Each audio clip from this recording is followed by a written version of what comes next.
I think what brings joy to my heart is just hearing Father Boyle just mention when homeboys and homegirls come out of prison, they're so accustomed to being watched and not truly seen. And so I think that what's bring joy to my heart is that we at LA Christian, we see our patients. And, they're just not a number in our electronic medical record system, that we truly see them and we're here for them. And that's in fact how I met Chocolate. Miss Chocolate is my work BFF. She calls me best friend. When I first met Miss Chocolate, it was last year during the pandemic. And we were having some little altercations out on the street where the community, we had some members who were getting riled up. And instantly, Miss Chocolate came to my rescue. I don't know where she came from, but it's almost like she had a cape around her neck and she appeared. And she helped me diffuse a situation. And she walked away just as quickly as she came in my life. She walked out of my life that quick. And so I parked on the corner of our Joshua House Clinic, and I passed the tents as I normally do. And that's when I saw her. And I didn't know that she was living in the tent just outside of our front door. And I spoke to her, said, "Hey, good morning." At this time, we were not best friends. We were just, as Father Greg would say, we were homegirls at this time, And so it was just a casual greeting to her. I thanked her for her help that she had given me the previous day.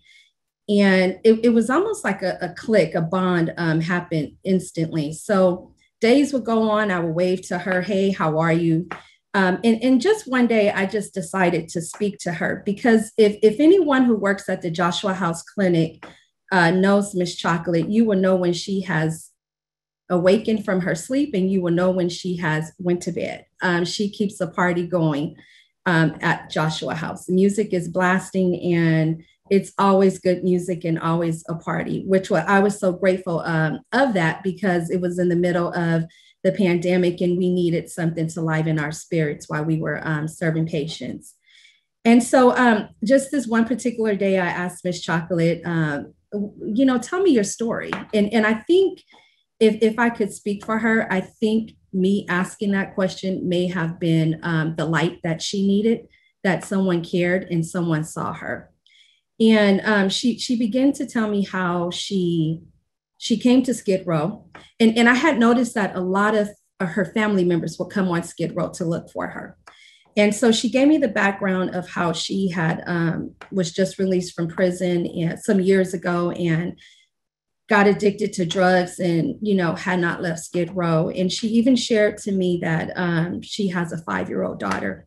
Her daughter just turned 5. So at that time she was 4 when she was talking to me about her. And my heart broke for her, not only for Miss Chocolate, but for her daughter. I felt Miss Chocolate was victimized, maybe, and vulnerable. And that's what landed her into Skid Row. And so we talked a bit more, we hugged, we exchanged phone numbers. I gave her my personal cell phone number and told her, if there's anything that you need, feel free. I'm always here for you. But I left away feeling like I felt like God assigned her to me. And I did not know why. I felt like she was my assignment, but I felt like I needed her more than she needed me. And what I learned later, and just during my reflection, was like, I just couldn't understand why I love this lady so much. And she just reminded me of my family. I seen some similarities in her that I had seen with an uncle of mine who just situations occurred and landed him on Skid Row, landed him living on the streets, landed him being a patient of LA Christian. And still to this day, he is, he's on Skid Row still to this day.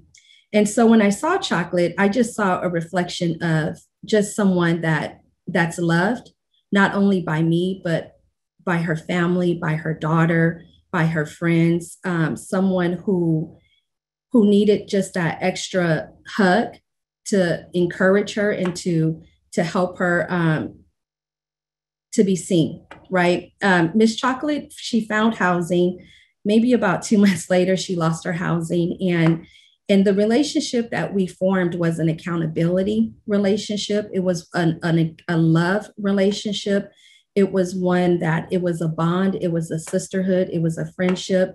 I felt like I was her cousin, her distant cousin. So when I think of kinship, I think of Chocolate. I think of Miss Chocolate. I look forward to fussing at her for being, she's now housed. She actually got back into housing. So when I do see her, she keeps a tent next to us. And so when I do see her, I'm like, get off these streets. You're supposed to be back in your apartment. What are you doing here? I'll call her family members. And so it just brings me joy to know that I put a smile on her face. It brings me joy that she has taught me some life lessons to be still in the moment, to be present in the moment. When I think I'm going through issues or situations, to count it all joy.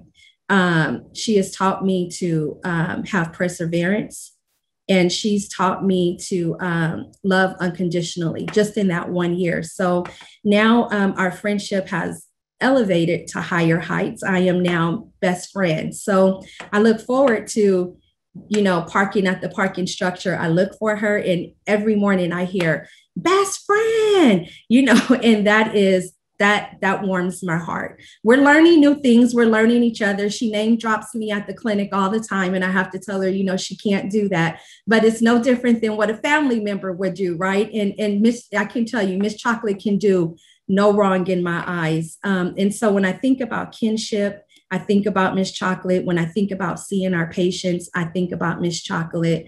And I just think about just the joy that she brings us in our day-to-day work.